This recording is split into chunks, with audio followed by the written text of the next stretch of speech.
بسم الله والصلاة والسلام على رسول الله وعلى آله وصحبه ومن والاه أما بعد السلام عليكم ورحمة الله اللهم اشرح لي صدري ويسر لي أمري واحلل عقدة من لساني يفقه قولي اللهم علمنا ما ينفعنا وانفعنا بما علمتنا وزدنا علما آمين. Je vais commencer par remercier tous ceux qui se sont déplacés et particulièrement ceux qui viennent de loin, qu'Allah vous récompense.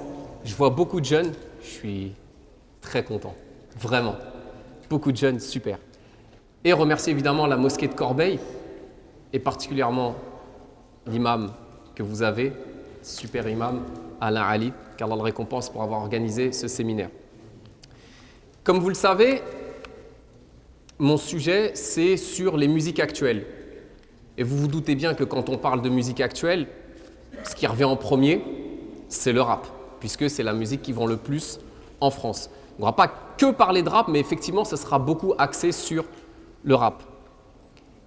Et je vous donne d'entrée l'objectif de cette conférence, ça ne va pas être de vous mitrailler avec des textes du Coran et de la Sunna qui vous disent c'est haram, arrêtez d'écouter de la musique. Je vous le dis direct, pour plusieurs raisons. La première, c'est que je pense que vous le savez, je pense que tout le monde sait que c'est haram.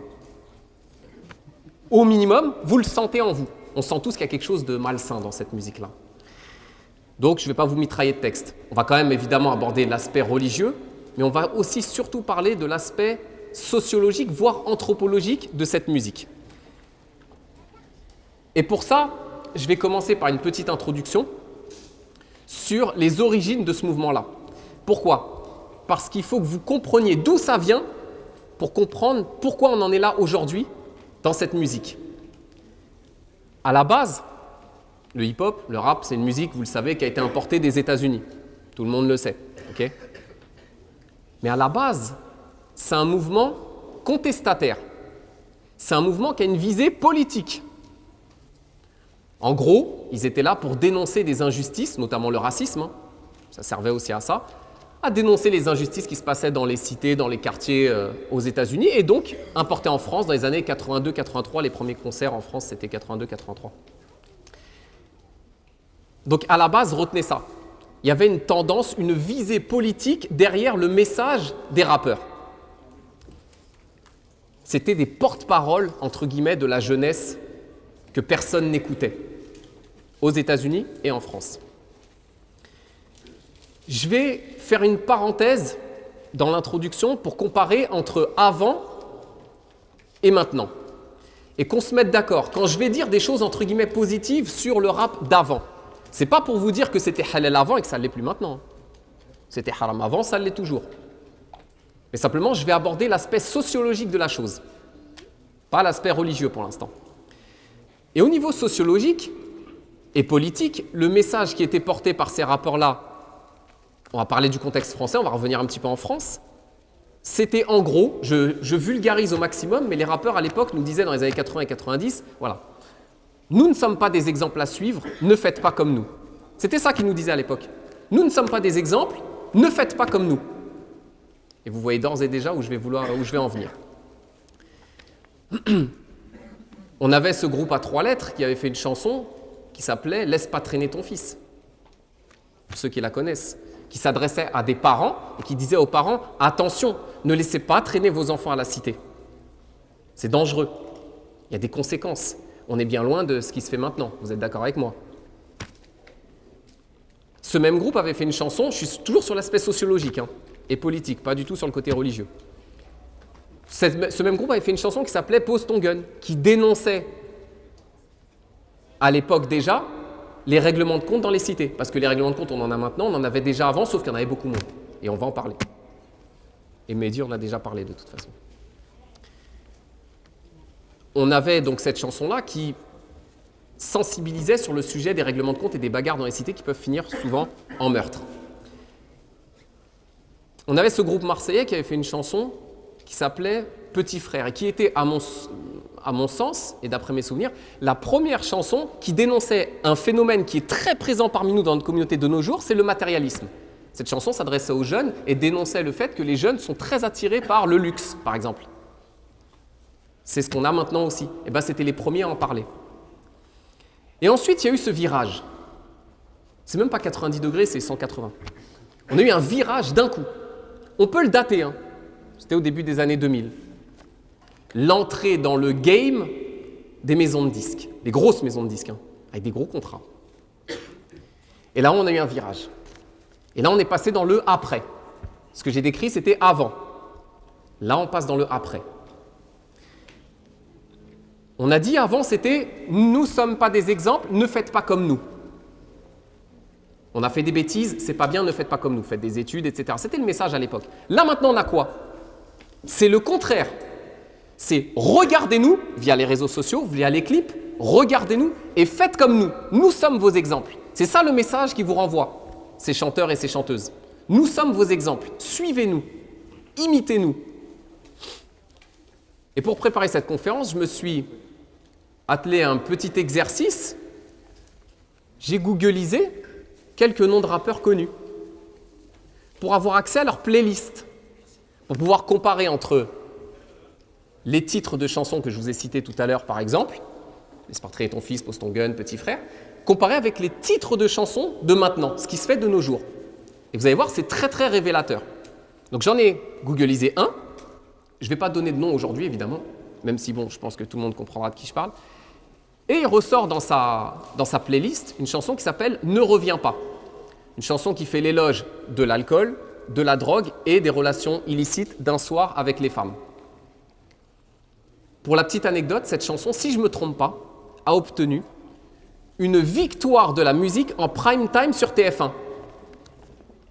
Posez-vous la question, pourquoi une télé, un média mainstream, vous met en avant une chanson qui s'appelle « Ne reviens pas » et qui fait l'éloge de la drogue, des relations illicites et de l'alcool.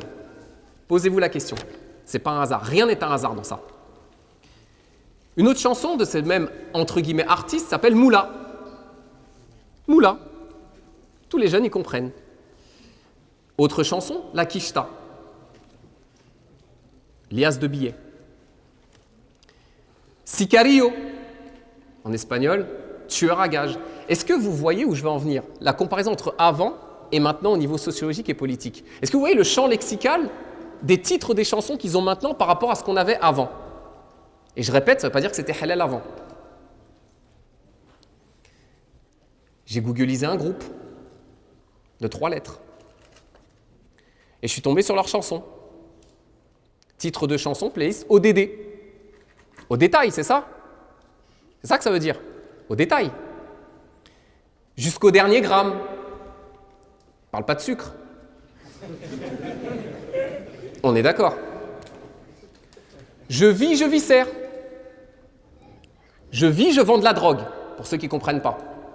Voilà le champ lexical et les idées que véhiculent les titres, juste les titres, je ne suis même pas rentré dans les paroles, hein, juste les titres de chansons. Voilà ce que, s'il y a des parents dans la salle, voilà ce que vos enfants, ils écoutent. Drogue, alcool, relations illicites, etc. Sachez-le.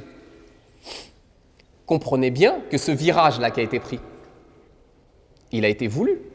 Rien n'est un hasard. Il y a une manipulation derrière tout ça. On veut vous attirer, si on vous met sur TF1 ce genre de choses, et dans tous les médias et accessible à tout le monde, sans aucune censure, c'est bien que derrière, il y a une manipulation. Alors, qui manipule quoi, pourquoi, ça c'est un autre sujet. Mais dites-vous bien que derrière tout ça, il y a une manipulation, sachez-le. Quand vous écoutez ces musiques-là, vous êtes manipulé. Le deuxième point, ça c'était l'introduction, le deuxième point, il m'est venu en réfléchissant, en méditant sur un hadith du prophète, sallallahu alayhi wa sallam, dans lequel il nous dit que quand on va être enterré, 2 anges vont venir nous visiter et nous poser 3 questions. Tout le monde connaît ce hadith. Ils vont te poser quoi comme question? Première question, Man Rabbuk, qui est ton Seigneur? Si vous êtes tous ici, on est tous ici, c'est que, je l'imagine et j'en ai aucun doute, vous pensez tous que Allah subhanahu wa ta'ala est notre Seigneur. Très bien. Deuxième question. Ma dinuk, c'est quoi ta religion? Le mot din dans le Coran, il est cité plusieurs fois, à chaque fois avec une définition différente. Quel est ton din? Là, dans le sens visé, ce serait quelle est ta religion? La réponse peut paraître très simple. Si on est ici, on va se dire bon, c'est que c'est l'islam, ma religion. En vérité, vous allez voir que ce n'est pas si simple que ça. Pourquoi? Parce que certains pensent suivre l'islam comme din, mais en vérité, ont pris un autre din dans leur vie. L'idée que je vais essayer de vous prouver à travers cette argumentation, c'est que de nos jours, cette musique qu'on écoute, c'est un dîn. Elle coche toutes les cases de la définition d'une religion au sens anthropologique et sociologique, et je vais vous le prouver. Quand on regarde la définition d'une religion, qu'est-ce que c'est? Le premier mot qui ressort, c'est des rites. C'est un ensemble de rites, une religion. Prière, 5 prières pour nous les musulmans, sacrifice de l'Aïd, la méditation, ça ressort beaucoup dans les religions aussi, nous à travers la prière, à travers la lecture du Coran, pèlerinage de Lourdes pour les chrétiens, la Mecque pour les musulmans. Et bien de même que l'islam a ses rites, et que chaque religion a ses rites, la musique a ses rites aussi. Comme si c'était une religion à part entière. Quels sont ces rites? Quand un artiste il sort une chanson, il a une liste de rites qu'il doit accomplir. Comme le musulman il accomplit ses rites, le chanteur et la chanteuse doivent accomplir ses rites. C'est quoi ces rites? Il faut clipper. C'est un rite à part entière. Il va falloir qu'il fasse la tournée, les concerts. C'est un rite à part entière. Les showcases. Et il va falloir qu'il fasse son pèlerinage. Le chanteur et la chanteuse, va falloir qu'il et elle fassent son pèlerinage. C'est quoi le pèlerinage des rappeurs? C'est Planète Rap. Eh oui, obligatoire. Comment tu veux réussir si tu n'y passes pas? C'est vrai ou pas? Tu ne peux pas réussir si tu n'y passes pas. Pèlerinage, rite obligatoire, il faut y passer. Une religion, c'est des rites, c'est aussi des paroles. Une religion, c'est des paroles. Dans l'islam, par exemple, nous avons la shahada. Tout le monde connaît. Nous avons tilawatul Qur'an, la récitation du Coran. Nous avons les invocations, ad-du'a.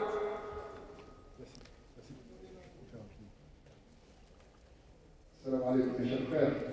Je sais que, machallah, vous voulez écouter les drous, mais néanmoins, faites en sorte de vous garder correctement.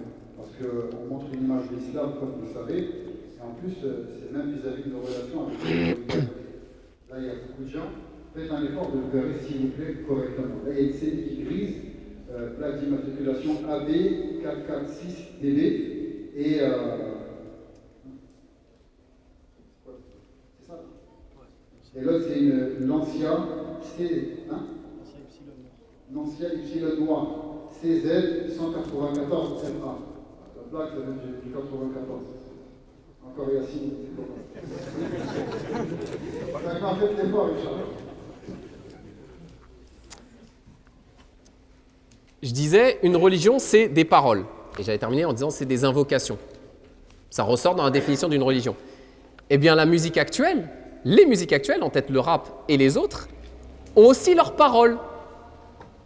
C'est les lyrics que les jeunes, ils apprennent comme pendant des siècles, nous avons appris le Coran à nos enfants. Et pour vous rendre compte de l'ampleur du problème, il suffit de prendre n'importe quel jeune de 14-15 ans, vous lui demandez combien il connaît de sourates de Coran. Et vous lui demandez combien il connaît de textes de rap ou de chansons de telle chanteuse. Et vous vous rendrez compte de la gravité du problème. Parce qu'on apprend par cœur ces lyrics. Celui-là. On apprend les lyrics des chanteurs et des chanteuses comme si c'était des versets du Coran en vérité. Une religion, c'est aussi des prophètes. En tête de liste pour nous, l'islam, le prophète Mohammed sallallahu alayhi wa sallam, bien que nous croyons en tous les prophètes. Et un prophète, c'est quoi en réalité? Un prophète, c'est un exemple. C'est un exemple à suivre. Uswatun hasanah. Un exemple à suivre. Eh bien, la musique actuelle a ses prophètes. Les chanteurs, influenceurs, parce qu'ils sont aussi influenceurs, influenceuses, les chanteurs et chanteuses, sont des prophètes. D'ailleurs, il y en a un qui nous l'a dit récemment. Vous l'avez sûrement vu la vidéo. Un rappeur qui nous a dit les rappeurs sont les héritiers des prophètes, un truc comme ça. Les héritiers des savants. Bon. Parole très très grave. Et malheureusement, ces stars qu'on a, ces chanteurs et ces chanteuses qu'on a érigés en tant que prophètes, entre guillemets, malheureusement, sont imités comme on devrait imiter les prophètes. Et là encore, si vous voulez vous rendre compte de l'ampleur du problème, il vous suffit de demander à un jeune, vous lui posez une question toute bête. Le prophète sallallahu alayhi wa sallam, il est né où? Il est mort où? Il est né en quelle année? Il est mort en quelle année? La majorité, ils vont bugger. Illa man rahimallah. Par contre, vous lui demandez de quel quartier il est issu tel rappeur, de telle chanteuse, elle est de quelle origine. Ah là, ils connaissent tout par cœur. Et ces chanteurs sont dirigés en prophètes, et carrément, c'est même nos parents, les parents musulmans, qui emmènent leurs enfants voir ces chanteuses-là, par exemple. Ces chanteuses qui sont prises comme exemple par nos enfants et par nos petites filles, comme si c'était des prophètes. Alors que notre exemple devrait être Mohammed sallallahu alayhi wa sallam. Mais non, on a pris comme prophètes des chanteurs et des chanteuses. Une religion, c'est aussi des lieux. La définition sociologique de la religion, il nous parle de lieux. Il nous dit une religion, c'est des lieux. Par exemple, les mosquées, les églises, les synagogues. Les instituts où on apprend sa religion, les temples. En général, particulièrement pour nous, les mosquées. La religion musique se digne de la musique. Cette musique qui est devenue une religion, elle a ses lieux aussi. Les radios, les concerts et les showcases dont on a déjà parlé tout à l'heure, les boîtes de nuit et les chichas. Mais là, j'en viens à l'essence de ce point-là. Vraiment, c'est là que je demande votre attention. Une religion, ils nous disent, les sociologues, c'est des normes qui vont déterminer ta façon de vivre. Et ces normes, en l'occurrence, nous, musulmans, elles sont dictées par qui, par quoi? Elles sont dictées par le Coran et la Sunna, par Allah subhanahu wa ta'ala et son prophète sallallahu alayhi wa sallam. C'est eux qui décident de notre façon de vivre. Et bien cette musique, ce digne de musique actuelle, elle a aussi ses normes. Et vous vous doutez bien qu'elles ne sont pas dictées par le Coran et la Sunna. Elles sont dictées par qui du coup? Qui dicte les normes dans la musique? Parce que vous voyez que le discours des musiques actuelles, ça va toujours dans le même sens. Violence, vulgarité, etc. Alors que le prophète sallallahu alayhi wa sallam a dit « Inna Allah la yuhibbul fahish al-badhi » Allah déteste toute personne qui est vulgaire et qui parle mal, grossière. Et pourtant, vous remarquez que toutes les chansons actuelles comportent soit de la vulgarité, soit de la grossièreté, soit, dans la majorité des cas, les deux en même temps. Ça, c'est dicté par les maisons de disques. Je vous cite une anecdote d'un rappeur que vous connaissez tous, converti à l'islam. Il n'arrivait pas à percer à l'époque. Il n'arrivait pas. Il a fait une rencontre. Une personne qui a fait l'intermédiaire entre lui et les maisons de disques. Cette personne lui a dit, écoute, si tu veux réussir, il va falloir que tu changes complètement. Parce que cette personne-là, ce rappeur-là, avant qu'il se fasse monter la tête par les maisons de disques, c'était quelqu'un qui ne disait pas trop de gros mots, qui était plutôt bien élevé. Ils lui ont retourné le cerveau, ils lui ont dit, si tu veux percer, il faut que tu sois vulgaire et violent. Et subhanallah, il a réussi à percer, au point que maintenant c'est une référence ou la référence dans le domaine de la vulgarité et de l'obscénité. Parce que ces normes lui ont été dictées par les maisons de disques. Il faut bien comprendre ça. Alors que nous, nos normes, c'est le Coran et la Sunna. Une religion, c'est des valeurs aussi. Dans la définition sociologique de la religion, on nous dit une religion, c'est des valeurs. Quelles sont les valeurs que les religions en général prônent, et particulièrement l'islam? La soumission à Allah subhanahu wa ta'ala. Première chose. La dévotion, la générosité et la parcimonie. Gérer correctement ses biens. Al-amr bil ma'ruf wa an-nahyu 'anil munkar. Ordonner le bien et interdire le mal. La clémence, la gentillesse, le partage, l'altruisme et la paix. Principalement, c'est ce que les religions prônent, et particulièrement l'islam. Maintenant, posez-vous la question, quelles sont les valeurs que prône cette religion, ce digne de la musique actuelle? C'est simple, vous prenez, c'est tout l'inverse. La rébellion contre le sacré. Là où nous prônons la soumission à Allah subhanahu wa ta'ala et la dévotion, eux prônent la rébellion contre le sacré. Ils ont banalisé le blasphème. On ne compte plus les chansons de nos jours qui comportent des blasphèmes. Et on vous rappelle que les blasphèmes, ça peut faire sortir de la religion. Ça fait partie de nawaqidul iman. Ça exclut de l'islam. Très attention à ça. Voilà ce qui propage. La rébellion contre le sacré. Au lieu d'ordonner le bien et d'interdire le mal, qu'est-ce qu'ils font? L'inverse. Ils font l'inverse. Comme Allah subhanahu wa ta'ala il dit dans le Coran, ils ordonnent le mal et ils interdisent le bien. Toutes leurs chansons, c'est que ça. Ordonner le bien, le mal et interdire le bien. Interdire le bien indirectement. Ils ne vont pas vous dire oui, c'est pas bien de faire le bien. Ils vont te faire comprendre que si tu fais le bien, si tu es gentil, tu es un bolos. Donc indirectement, ils vous interdisent de faire le bien. Ils prônent, là où nous prônons le partage et la parcimonie, eux ils prônent le gaspillage. Jusque dans la gestu. C'est quoi ça? Jusque dans la gestu du gaspillage. Vous vous rendez compte? Jusque dans les gestes.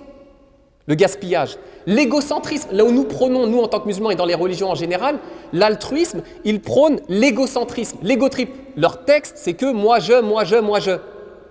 Est-ce que ça c'est compatible avec l'islam? Là où nous disons Ihdina sirat al-mustaqim. Même quand tu pries tout seul, tu dis nous. Moi je. Ils prônent la violence là où nous prônons la paix. L'islam de base c'est la paix. Et eux prônent la violence et la perversion, al-fahisha, à longueur de texte. Et dernière chose, dernière caractéristique que remplit une religion, c'est un style de vie. Quiconque adopte une religion, en vérité, adopte un style de vie. C'est ce qu'ils nous disent les sociologues. Quel est le style de vie que prône l'islam? Le mode de vie que prône l'islam? L'islam, il prône un mode de vie qui est un équilibre entre ce bas monde et l'au-delà. Contrairement à certaines autres religions qui mettent par exemple l'accent que sur le bas monde ou que sur l'au-delà. L'islam fait le lien, l'équilibre entre le bas monde et l'au-delà. Il donne à chacun son droit. C'est pour ça que le musulman peut très bien vivre dans ce bas monde s'il l'utilise correctement. Maintenant, quel est le style de vie que vous prônent ces chanteurs et ces chanteuses? Quel est ce style de vie et ce mode de vie qui vous prône? Que le bas monde. Dunya, tout le temps le bas monde. Regardez leur story, regardez leur style de vie, regardez leurs clips, c'est quoi? C'est que du luxe et de la luxure. Faites la différence entre les deux. Du luxe. C'est on m'a demandé de faire l'annonce. Je ne sais pas pourquoi, peut-être que je vais être dur ou pas, mais... Le frère, machallah, qui a une acénie qui est garée juste devant le portail en fait, de la mosquée. C'est pas la première fois, c'est pas la première qu'on est en train de faire l'annonce, justement. Une CENI grise AB446DD. J'ai pas envie de faire une lyrics par rapport à ça, mais Allah il vérifie le frère, parce que je crois que je l'ai vu tout à l'heure en plus se garer. Est-ce qu'il peut bien déplacer sa voiture pour qu'on puisse, Inch'Allah, continuer notre intervention et qu'on arrête de déranger les frères et les sœurs qui sont en train d'écouter? Allah il vérifie qu'on fait Inch'Allah. Barakallahu fikum. Je disais un style de vie. Quel est le style de vie qu'ils prônent, ces chanteurs et ces chanteuses? C'est la luxure, le luxe, la débauche, l'égotrip. Et vraiment, tout est axé sur ce bas monde. Il n'y a aucune spiritualité dans ce qu'ils prônent. Rien du tout. Ni intelligence. Mais même si ils orientent leurs chansons uniquement sur le bas monde, vous aurez remarqué qu'il y a toujours un petit peu d'islam saupoudré. Ah oui, il y a toujours un wallah par-ci, un sur le Coran de la Mecque par-là et un tapis de prière par-ci par-là. Pourquoi? C'est un argument marketing. Vous savez pourquoi? Parce que le cœur de cible des maisons de disques, vous savez qui c'est? C'est vous tous qui êtes ici. C'est les musulmans. Vous êtes le cœur de cible des maisons de disques et de ces rappeurs et de ces chanteuses actuelles. Prenez-en conscience, vous êtes la cible. Nous les musulmans sommes la cible. Et il faut bien le comprendre. Et là, vous comprenez mieux le verset dans lequel Allah subhanahu wa ta'ala dit « وَمِنَ النَّاسِ مَا يَشْتَرِي لَهْوَ الْحَدِيثِ لِيُضِلَّ عَنْ سَبِيلِ اللَّهِ بِغَيْرِ عِلْمٍ وَيَتَّخِذَهَا هُزُوًا » Parmi les gens, il y en a qui achètent de plaisants discours. Ibn Mas'ud et Ibn Abbas, ont dit que les plaisants discours dont il s'agit dans ce verset, il s'agit en vérité de la musique. Les gens qui achètent de la musique ou qui font de la musique, les deux sont concernés. Pour égarer les gens du sentier d'Allah. Comprenez bien que cette religion se digne de la musique. Comprenez bien que son but, c'est vous égarer du sentier d'Allah. C'est leur objectif. Ils le cachent à peine, hein. Ils le disent clairement. Pour égarer du sentier d'Allah et prendre les versets, les signes d'Allah en raillerie, en moquerie. Ils ont banalisé les moqueries envers la religion. C'est eux qui ont commencé dans leurs chansons à blasphémer. Et maintenant, c'est devenu une mode sur TikTok, sur Snap, sur Insta, de faire des stories, des snaps, des TikTok blasphématoires. Pourquoi? Parce que c'est eux qui ont banalisé ce blasphème. Prenez bien conscience de ça quand vous écoutez ces musiques-là. Et le dernier point que je vais aborder, c'est les conséquences sur les individus et sur la société. Parce que comprenez bien que quand vous écoutez ces musiques-là, ça va avoir des grosses conséquences sur vous et sur la société. Et je vais tenter de vous le prouver. Vous imaginez un tableau à 2 colonnes. À gauche, vous avez ce que l'écoute de la musique va augmenter. À droite, vous avez ce que la musique va diminuer. Parce que vous allez voir que l'écoute de la musique va augmenter certaines choses chez vous et dans la société, et elle va en diminuer d'autres. La première chose que ça va augmenter l'écoute de cette musique, et il y a des études scientifiques qui ont été faites très sérieuses, notamment aux États-Unis sur ça, l'écoute de ces musiques actuelles va augmenter la violence chez les gens. et particulièrement chez les jeunes. Il y a un lien avéré entre les deux. Les rythmes qu'ils adoptent dans leurs chansons, le ton qu'ils adoptent dans leurs chansons est étudié pour jouer sur la partie qui gère le cerveau, ce qui gère la violence dans le cerveau. C'est étudié. C'est volontaire. Et s'il y a autant de règlements de compte de nos jours, surtout chez les plus petits, vous voyez les morts qui ont eu 14 ans, subhanallah, 14 ans, vous vous rendez compte? Vous pensez que ça n'a aucun lien avec le fait que ces petits-là, ils ont été biberonnés à des clips où on voit des gens qui manient des armes à longueur de journée et qui font la promotion, shoot dans la tête, tire leur dessus, bla, c'est que ça leur chanson. Et vous pensez que ça n'a pas de conséquences sur le cerveau de l'enfant et du jeune qui se développe? Bien sûr que ça a des conséquences.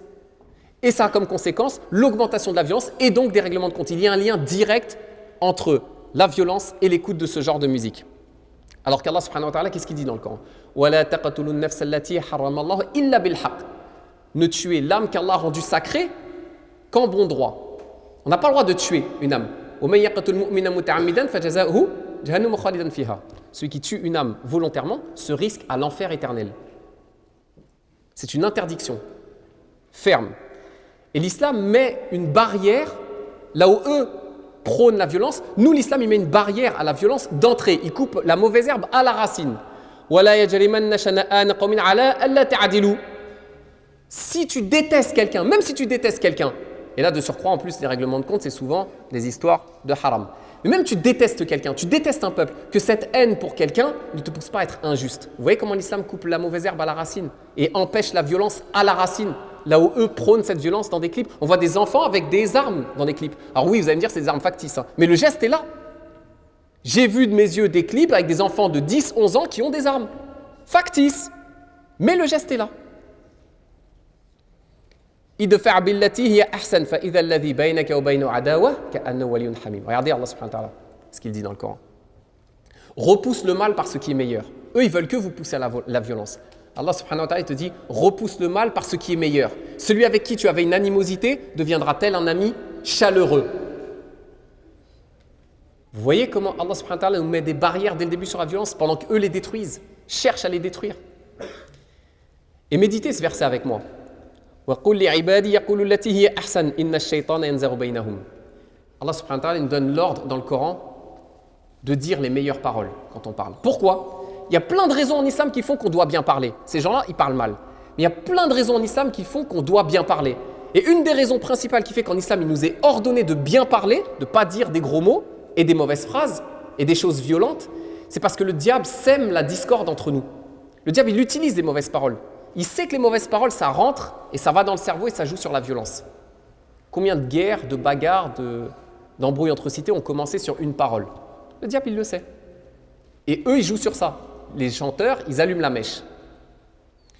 La deuxième chose que ça va augmenter l'écoute de cette musique, c'est un effet domino par rapport au premier, c'est la délinquance. Ça va augmenter la délinquance. C'est une conséquence directe de la musique. Pourquoi? Parce que plus tu écoutes ces musiques-là qui te vantent un style de vie haram, plus tu vas vouloir rentrer dedans. Et le seul moyen d'atteindre cette vie qu'ils vous vendent dans leurs chansons, ces chanteurs et ces chanteuses, c'est de rentrer dans le haram. Très difficile dans le halal d'obtenir ce style de vie. C'est pas impossible, Allah il fait ce qu'il veut, mais c'est très difficile de l'obtenir dans le halal. Et ça va créer aussi une augmentation de la nuisance à la société. Cette musique-là, elle prône que le mal. Et en vérité, même par effet indirect, elle nuit à tout le monde. Quand vous avez des jeunes dans une cité qui écoutent une de la musique en bas de chez eux, c'est tout le monde qui est dérangé. Le prophète sallallahu alayhi wa sallam, qu'est-ce qu'il dit? La yadkhulul jannah ma la ya'manu jaruhu bawa'iqahu. Ne rentre pas au paradis celui dont les gens ne sont pas à l'abri de sa nuisance. Ça nuit cette musique-là, ça nuit à tout le monde, même à ceux qui ne l'écoutent pas directement, indirectement ça nous nuit. Et l'augmentation de la délinquance, c'est ce que Allah, ça rentre dans le concept du fasad, ce que Allah déteste. Wallah la yuhibbul mufsidin. Allah il déteste ceux qui sèment le désordre sur terre. Et ceux qui sont des délinquants, suite à l'écoute de cette musique, entre autres, en vérité, Allah il déteste ça. Il propage le fasad, la délinquance et le mal sur terre. Allah il déteste ça. Et regardez, méditez la fin de ceux qui sont rentrés dans ce cercle vicieux dont on va parler tout à l'heure dans le Coran. Tous ceux qui sont rentrés là-dedans, et vous le voyez autour de vous, tous ceux qui sont rentrés là-dedans en sont sortis. Et mal. Malheureusement, on ne s'en sort pas sans séquelles. Une autre chose que ça va augmenter, cette musique-là, c'est l'augmentation de la drogue, de l'alcool, les ballons, etc. Regardez, à chaque fois que vous avez des ballons dans une story ou quoi, vous avez toujours la musique qui va avec. Vous avez remarqué ou pas? Toujours la musique qui va avec. Plus vous allez écouter ce genre de musique qui vante la drogue, plus vous allez avoir envie vous-même d'en consommer. C'est humain. T'entends parler de ça depuis que t'es tout petit. Ils te font l'apologie de la drogue. Bah, t'as envie d'y toucher au bout d'un moment. Alors qu'Allah subhanahu wa ta'ala dit quoi dans le Coran? Innama yuridu ash-shaytanu an yuqi'a baynakum al-'adawata wal-baghdha'a fil khamri wal-maysir wa yasuddakum 'an dhikrillah wa 'anis salah. Le diable ne veut que par l'alcool, le vin et par analogie la drogue et les jeux de hasard, il ne veut que semer la discorde parmi vous. Cette musique-là, elle a pour conséquence de semer la discorde et surtout de vous éloigner du dhikr d'Allah. Plus tu écoutes ces musiques-là, plus tu vas t'éloigner du dhikr d'Allah parce qu'une des conséquences, c'est que tu vas consommer de la drogue. Et tu vas t'éloigner, évidemment, si tu consommes ces drogues-là, de la prière, parce que la prière n'est pas compatible avec l'usage de drogue. Et là, j'en viens au point central, celui vraiment que j'aimerais que vous reteniez aujourd'hui, Inch'Allah. Plus vous écoutez cette musique, plus l'amour de ce bas monde va augmenter dans votre cœur. Parce qu'on l'a dit tout à l'heure, leur discours, il est uniquement axé sur ce bas monde. Plus vous allez les écouter, ces chanteurs et ces chanteuses, parce que les chanteuses, c'est pareil, plus vous allez aimer ce bas monde. Et plus vous allez devenir matérialiste. Parce que quand on entend quelqu'un parler à longueur de journée de matériel, d'argent, de luxe, ça influe sur notre cœur. Et on va de plus en plus aimer s'attacher à ce bas monde, à force de les écouter. Et vous vous imaginez bien que si vous aimez de plus en plus ce bas monde, il y a un effet mécanique, mathématique qui fait que vous allez de moins en moins désirer l'au-delà. Ce sera le point d'après.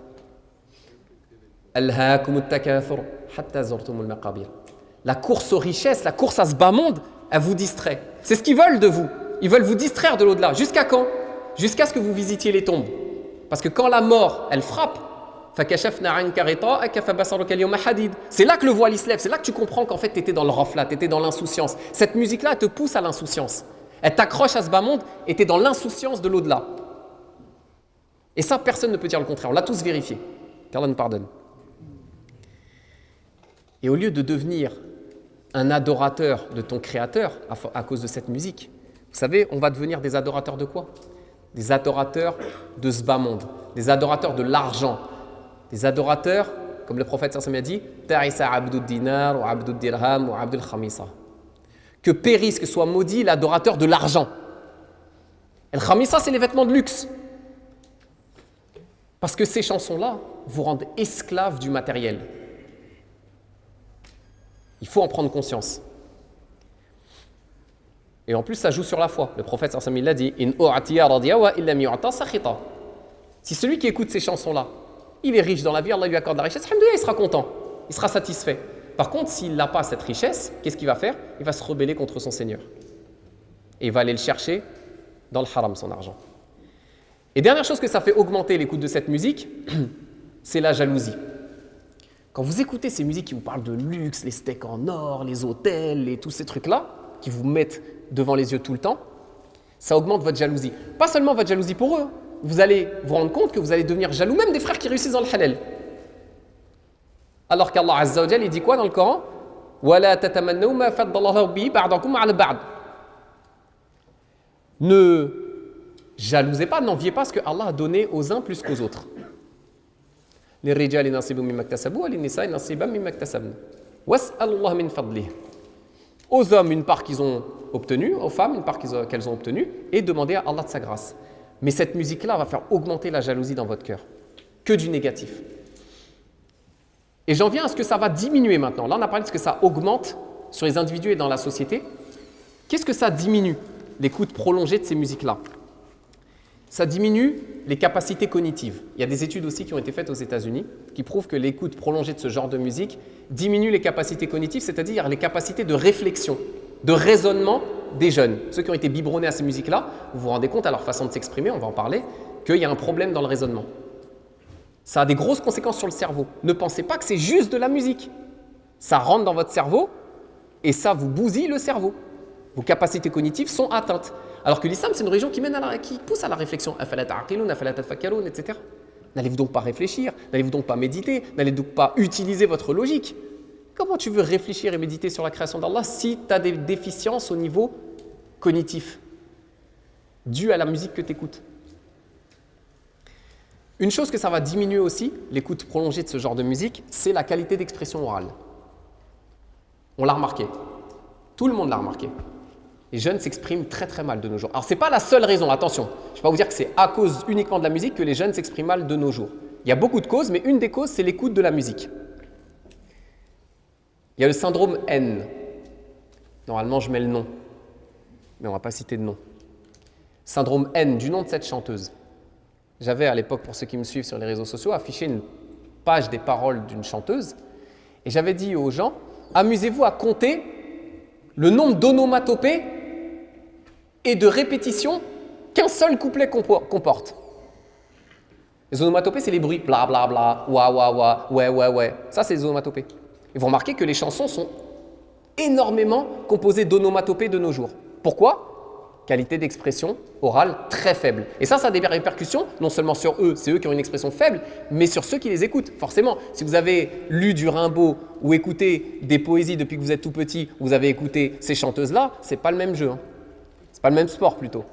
C'est pas du tout la même chose. Et ça se ressent dans la qualité d'expression orale de nos jeunes. Donc énormément de répétitions, énormément d'onomatopées. Et le syndrome W, cette fameuse chanteuse qui a fait le buzz sur une faute d'orthographe et de grammaire flagrante. Tu es hors de ma vue. Faut en parler de ça. Parce que c'est quoi en fait derrière tout ça ? Moi, je ne suis pas là pour vanner. Vous voyez ce que je veux dire ou pas ? C'est pas, chacun fait son truc, c'est son problème. Moi, j'analyse en profondeur. Ça veut dire quoi, tu es hors de ma vue ? En vérité, c'est la glorification du nivellement par le bas. La glorification du nivellement par le bas. C'est ça. On a mis en avant quelqu'un qui fait des fautes flagrantes de français et on applaudit. Tout le monde applaudit, c'est bien, bravo, et on achète ses chansons. Et on fait écouter ça, comme je vous ai dit, les mamans malheureusement même voilées, elles amènent leurs enfants écouter cette chanteuse-là, qui est prise comme une idole. Je le dis, j'emploie le mot une idole. Allamahul bayan. Allah subhanahu wa ta'ala nous a appris à nous exprimer clairement. Le Coran il a été révélé bilisanin arabiyyin mubin, dans une langue arabe claire. Très important de bien s'exprimer en islam. Très important. Le prophète sallallahu alayhi wa sallam il a dit inna minal bayan ila sihra. Dans la façon de s'exprimer, il y a une forme de sorcellerie. On peut endormir les gens avec la façon dont on parle. Souvent, on cite ce hadith en disant attention à celui qui parle bien, qui a une bonne éloquence, il peut vous endormir. C'est vrai. Mais on peut comprendre le hadith dans l'autre sens. Il y a aussi le nivellement par le bas. Une personne qui parle très mal, un chanteur ou une chanteuse qui parle très mal, peut vous attirer aussi, vous endormir, vous ensorceler en vous nivelant vers le bas. Une autre chose que ça va diminuer l'écoute de cette musique-là, c'est votre qualité d'expression écrite. Et pour ça, il suffit d'analyser n'importe quel texte. Vous prenez le syndrome P, du nom de ce groupe de rap actuel, composé de 3 lettres. Vous prenez un de leurs textes et vous vous posez une question. C'est quoi le thème de la chanson ? Je vous mets au défi de dégager un thème de leur chanson. Pourquoi ? Vous savez pourquoi ? Parce que c'est simplement une succession de phrases sans aucun rapport les unes avec les autres. Qualité d'expression médiocre. Donc, ceux qui écoutent ça, ça va avoir des répercussions sur eux aussi. Et leur qualité d'expression sera aussi médiocre que la leur, voire pire. Alors que le prophète, sallallahu alayhi wa sallam, qu'est-ce qu'il nous dit ? Inna awwala ma khalaqa Allahu al-qalam. Faqala lahu uktub. La première chose qu'Allah subhanahu wa ta'ala a créée, c'est la plume. Tout a commencé par là. L'écriture. Elle a dit à la plume, écrit. Alladhi allama bil qalam. Vous voyez, le qalam, l'écriture. Noun wal qalami wa ma yasturun. Noun par la plume et ce qu'ils écrivent. Le prophète, sallallahu alayhi wa sallam, il avait des scribes. Très important l'écriture en islam. Mais si vous écoutez ce genre de chansons, il ne faut pas s'étonner si vous faites en 4e ou en 3e des devoirs d'expression écrite et vos profs, quand ils les corrigent, ils disent c'est du niveau d'un enfant de CE2. Véridique. Véridique ce que je vous dis. Le niveau que les jeunes ils ont en expression écrite en 4e de nos jours, c'est le niveau qu'ils avaient en CE2 il y a à peu près 30 ans. C'est une étude scientifique sérieuse dont je vous parle. C'est pas que à cause du rap et de la musique actuelle. C'est une des conséquences. Et le point central, ça va diminuer, par effet mécanique, on a dit que ça augmente l'amour du bas monde, d'écouter ces chansons-là, ça va diminuer l'amour de l'au-delà, par effet mécanique. Et ça, c'est le pire. Allah subhanahu wa ta'ala, il dit, vous préférez ce bas monde alors que l'au-delà est meilleur et plus durable. Ça, c'est ce que nous, on essaye d'appliquer. Maintenant, faites un petit peu de prospection. Mettez-vous dans la tête d'un jeune de 13-14 ans. On lui dit, on lui parle du paradis, on lui décrit le paradis, ce qu'Allah subhanahu wa ta'ala dit dans le Coran du paradis, on dit voilà. Lui, pour lui, c'est immatériel. Vous savez, pour un jeune de 12-13 ans, c'est quoi le paradis? Vous voulez vraiment que je vous dise? Il n'y a pas de langue de bois ici. C'est Dubaï le paradis pour lui. Ça, il peut le voir de ses yeux, il peut le toucher. Et quand toi, tu lui parles du paradis, c'est abstrait pour lui. Il va s'attacher à ce bas monde et considérer que le paradis pour lui, c'est Dubaï. Et il aura plus cette dimension spirituelle de vouloir aller au paradis, ou alors elle sera beaucoup plus faible que s'il n'écoutait pas de musique. Vous voyez les conséquences ou pas? Est-ce que j'arrive à vous faire transpirer cette idée, ces conséquences? Le prophète sallallahu alayhi wa sallam a dit « Ala inna sil'atallahi ghaliya, ala inna sil'atallahi jannah » La marchandise d'Allah, elle est très très chère. Elle s'achète très très cher. Il faut payer cher, il faut faire beaucoup d'efforts pour obtenir cette marchandise. Et la marchandise d'Allah, c'est quoi? C'est le paradis. Mais va dire à un petit qui tous les jours, il voit le paradis en story sur sa story Snap. Il voit le paradis sur terre, Dubaï. Va lui dire, lève-toi pour Sobh à 4h du mat, va faire ci, fais pas ça. C'est flou pour lui, c'est immatériel tout ça. Lui, il veut que Dubaï. Parce qu'il a trop écouté ces musiques-là et qu'il est attaché à ce bas monde. Et dernière chose que ça diminue, l'écoute de ces musiques-là, c'est l'écoute et la lecture du Coran. Personne ne me dira le contraire. Vous ne pouvez pas. Plus vous écoutez ces musiques-là, moins vous écoutez et vous lisez le Coran. C'est mécanique, c'est automatique. C'est pour ça qu'Ibn Qayyim al-Jawziyya, il a dit dans un vers de poème « Hubbul kitabi wa hubbu alhanil ghina'i fi qalbi abadin laysa yajtami'ani » L'amour du livre, l'amour du Coran et l'amour de ces musiques-là ne peuvent pas se réunir dans un même cœur. Impossible. Pourquoi? Vous savez pourquoi? Parce que l'un chasse l'autre. Si tu es pieux, alhamdulillah. Le Coran, il va chasser la musique de ton cœur, tu ne t'en écouteras même plus, tu n'auras même plus envie de l'écouter. Malheureusement, la majorité, qu'est-ce qui se passe de nos jours? C'est l'inverse. C'est la musique actuelle qui chasse le Coran de nos cœurs. Et ça, c'est grave. Et il y en a qui ont essayé, encore une fois, on ne cite pas non, il y en a qui ont essayé de mélanger les deux, le dîn et le rap. Qu'Allah les guide. Parce que c'est grave ce qui leur est arrivé. Si vous voyez de qui je parle, regardez dans quel état il est maintenant. Si vous ne voyez pas, tant mieux. Et wallah qu'il a voulu jouer, un ou deux comme ça, ils ont voulu jouer à mêler le dîn et le rap. On fait du rap dîni. Wallah qu'il a très très mal fini. Qu'Allah nous en préserve. On ne peut pas mélanger les deux. Et en conclusion, je vais m'arrêter là. Je voudrais que vous compreniez que quand vous écoutez ces musiques-là, vous rentrez dans un cercle vicieux dont il n'est pas impossible de se sortir, parce que Allah il fait ce qu'il veut, mais il est très très difficile de s'en sortir. Suivez-le avec moi, ce cercle vicieux. Vous écoutez de la musique. Ok? Vous rentrez dans le matérialisme. Deuxième étape du cercle vicieux. Ce matérialisme, on a dit, il va vous pousser à aimer ce bas monde plus que tout. Cet amour de ce bas monde, on continue le cercle vicieux, il va vous pousser à négliger l'au-delà et tout ce qui s'y rapporte. Cette négligence de l'au-delà, vous savez, elle va vous mener à quoi? À la frustration. Vous allez être frustré, vous allez écouter ces musiques où ils prônent le luxe, la luxure, etc. et vous allez vous sentir frustré. Nous, qui sommes un minimum dans la religion, un minimum, on a un minimum de foi, on ne ressent pas cette frustration. Vous savez pourquoi? Parce qu'on arrive à relativiser. On dit, alhamdulillah, ce qu'ils ont, c'est éphémère. Au-delà du fait qu'ils l'ont obtenu dans le haram, même si c'était dans le halal, on relativise, on se dit, alhamdulillah, Allah il leur a donné ça, moi, Inch'Allah, j'aurais mieux au paradis. C'est comme ça qu'on relativise quand on a la foi. Mais celui qui n'a pas la foi, qui a été biberonné à ces musiques-là, lui, il rentre dans une frustration. Il aime ce bas monde, il néglige l'au-delà, il est frustré de ne pas avoir la même chose que ses chanteurs et ses chanteuses. Donc il rentre dans quoi? C'est quoi la prochaine étape du cercle vicieux? C'est la délinquance. Parce que le seul moyen pour lui, comme je l'ai dit tout à l'heure, d'obtenir ce qu'il voit dans la vie de ses chanteurs et de ses chanteuses, c'est le haram, c'est la délinquance. C'est le seul moyen. Donc il va rentrer dans la délinquance. Cette délinquance va l'amener dans l'égarement, va l'éloigner du dhikr d'Allah et de la prière, comme on l'a dit tout à l'heure. Et si il est égaré et loin du dhikr d'Allah, il va retomber dans le matérialisme et la boucle est bouclée. vous êtes dans un cercle vicieux dont il est quasi impossible, sauf si Allah il vous facilite de s'en sortir. Donc j'espère en avoir fait cogiter quelques-uns aujourd'hui qui écoutent cette musique-là. La porte de la tauba elle est ouverte, ce n'est pas un problème. Allah il vous pardonne. Demandez-lui sincèrement de vous pardonner et délaissez ça. J'espère vous avoir convaincu un minimum de l'effet néfaste de ces musiques-là, que ce soit les chanteuses-là dont on parle, dont vous savez de qui je parle, ou ces rappeurs-là, les conséquences néfastes que ça a sur vous-même, sur votre foi, et en plus de ça, sur toute la société. C'est toute la société qui pâtit de ça. Et posez-vous, s'il vous plaît, la question de savoir pourquoi on vous met en avant ces exemples-là à suivre, en tant que musulman.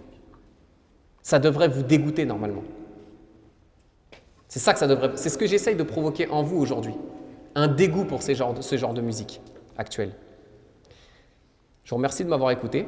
Allah yabarik fikum. Subhanakallahumma wa bihamdik nashhadu an la ilaha illa ant nastaghfiruka wa natubu ilayk.